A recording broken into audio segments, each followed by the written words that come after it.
Cataratas do Iguaçu e eu vou participar.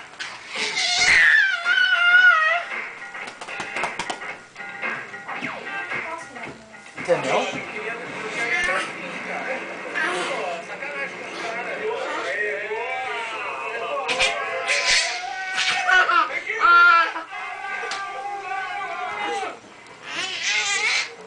Chegar nesse ponto já foi esquecer o nervosismo, a emoção, a adrenalina de estar aqui. E olha que foi só um treinamento leve. Tem que remar cerca de 4 quilômetros aqui nas corredeiras do Rio Iguaçu. São 275 quedas, sendo que uma delas chega a ter 80 metros de altura. Olha aí, ó, dona Helena. Pra participar, tem que ser maluco, tem que ser um grande profissional.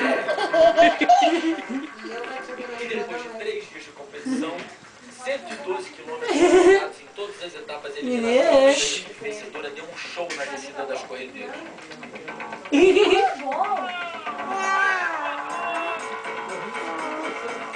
Bom, gente, foi um prazer estar aqui no Rio Iguaçu.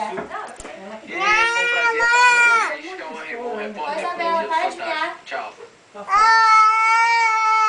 Coisa feia. Sempre ouvi dizer que a vida na Terra seria impossível sem a luz do sol. Isso pra mim. Eu tô filmando. Que mais parece que a ciência está apenas Diz que é lugar que